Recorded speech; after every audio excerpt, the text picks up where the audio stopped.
जानते हैं भगवान विष्णु ने सबसे पहले मछली का अवतार क्यों लिया? नमस्कार दोस्तों, हमने बचपन से लेकर अभी तक नरसिंह अवतार, वराह अवतार के अत्यंत किस्से सुने हैं। इवन अभी हमने मूवीज में भी काफी उनके बारे में जान लिया है। पर क्या आपने कभी ये भूली हुई मत्स्य अवतार की कहानी कभी सुनी है? यह कथा भागवत पुराण, मत्स्य पुराण और अन्य ग्रंथों में प्रचलित है। तो चलिए आज इस भूली हुई पर अत्यंत महत्वपूर्ण कहानी के बारे में सुनते हैं। कहानी शुरू होती है राजा सत्यव्रत से, जो अत्यंत दयालु और धर्मपरायण थे। एक दिन जब वो पूजा संध्या करने के लिए एक नदी के पास गए तो उनके हाथ पे एक छोटी सी मछली आ गिर पड़ी, जो उनसे अत्यंत दयालु स्वर्ण में बोली, राजन मुझे बचा लीजिए। दयालु राजा ने उसको एक छोटे पात्र में रखा, पर कुछ ही समय में वो मछली इतनी बड़ी होती हो गई कि राजा एकदम आश्चर्यचकित हो गए।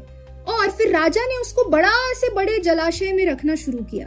पहले घड़ा, फिर तालाब, फिर नदी और अंत में समुद्र भी उसके लिए अपर्याप्त हो गया। राजा बड़े आश्चर्यचकित हुए।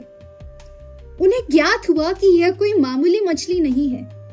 तब उन्होंने उस मछली के सामने हाथ जोड़े।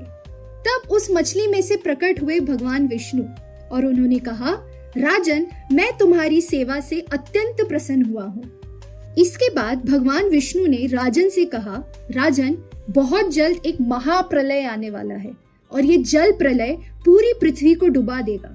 तुम जल्दी से एक नौका बनाओ, उसमें जीव जंतुओं के जोड़े, सप्त ऋषियों को साथ लेकर बैठो। समय बीतते ही तेज हवाएं चलने लगी, तेज बादल गरजने लगे और समस्त पृथ्वी जल में डूब गई। तभी भगवान विष्णु एक विशाल मछली अर्थात मत्स्य अवतार में प्रकट हुए। राजन ने नौका को भगवान के मत्स्य अवतार के सींग से बांध लिया और मत्स्य अवतार ने सुरक्षित रूप से नाव को इस उफनते हुए सागर में आगे बढ़ाया। उसी समय एक महादैत्य हयग्रीव ने वेदों के ज्ञान को छुपा लिया।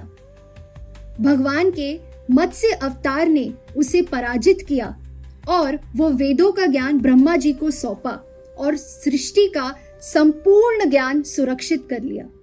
इसी प्रकार भगवान विष्णु के मत्स्य अवतार ने हमें ये संदेश दिया कि जब तक हमारा ज्ञान सुरक्षित है, हमारी सृष्टि इसी प्रकार से अच्छे तरीके से चलती रहेगी। यह अवतार सृष्टि के संरक्षण का आधार स्तंभ माना जाता है। यदि आप ऐसी और प्रेरक कथाएं सुनना चाहते हैं तो प्लीज लाइक कीजिए, शेयर कीजिए, सब्सक्राइब कीजिए the infinite stories. Thank you.